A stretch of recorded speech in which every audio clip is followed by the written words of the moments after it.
Hello again. There will be an election in Poland tomorrow. Politicians of the ruling Law and Justice Party there have been pointing out why their own society is so peaceful, and those of Britain, France, and other European countries are not. In Hungary, too, similar observations are being made. In Britain, for instance, we have seen some dreadful attacks, such as the 7/7 bombings on the London Underground, the bomb attack on the Ariana Grande concert in Manchester, and various other awful things. There has been disorder on the streets of London, Birmingham, and Nottingham in recent days because of what is happening thousands of miles away in the Middle East. Nothing of this kind has been seen in Poland or Hungary, of course. No terrorism, no bombings, no protests by Muslims. And who can blame them for wanting to keep it that way? It is being explicitly mentioned that while there is talk of a day of rage being held in some European countries to mark the events in Gaza and Israel, none of this affects Poland or Hungary in the slightest. There is no disorder on their streets, no terrorist attacks, no random stabbings in their big cities, no violent protests about events in the Middle East, no demands for special treatment of this or that minority. In fact, none of the things which a lot of ordinary people in Britain are getting fed up with. As some Polish politicians are pointing out, this is in sharp contrast to Sweden, say, where the army have now been called in to deal with the wave of bombings and shootings in that country, or France, which is a hotbed of Muslim fundamentalism and where ferocious riots have now become commonplace.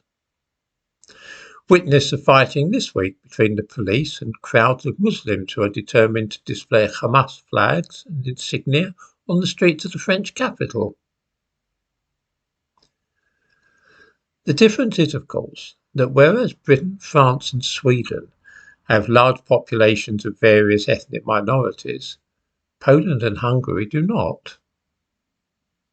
They do not need to cater to the wishes of Muslims, Africans or anybody else, and are free to concentrate on the needs of their own citizens. This debate is, of course, taking place against the backdrop of demands by the European Union that the hundreds of thousands of illegal immigrants arriving in Europe by boat should be equally distributed to every country in Europe. At the moment, it is Italy, France, Ireland and Britain which are being changed most by this process, but the European Union thinks that it should affect all countries, and that Poland and Hungary should take a share of the so-called asylum seekers into their own country. Having seen the havoc wrought in other places, for instance the transformation of Sweden's relaxed and laid-back society into a country racked by rioting, shooting and bombing, neither Poland nor Hungary feel inclined to take part in this scheme. For my own part, I am neutral on the subject. That is to say, I am prepared to be persuaded that the differences we observe in the situation in Britain and Sweden, as opposed to Poland and Hungary, are caused by something other than immigration. When I was in Budapest a couple of weeks ago, I certainly noticed a great difference between that city and London, and of course skin colour and ethnicity were one obvious way in which the two cities differed. I am, however, prepared to be persuaded that I am mistaken in assuming that it is unrestricted immigration alone which is responsible for this difference. It is true that Budapest had more of a relaxed and easygoing atmosphere, and that it put me in mind of the way London was in the 1950s and 1960s in some ways, but of course I might be wrong about this. Can anybody tell me ways in which London has been improved by immigration? Do any of you think that we would be seeing the strict security, even in art galleries and museums, if it were not for the threat of Islamist terrorists?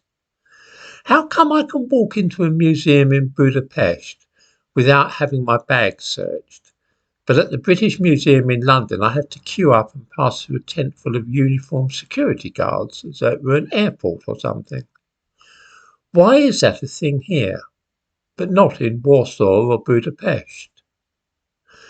This is a chance for those who think that I am wrong in matters such as this to explain how I am wrong and why I am mistaken.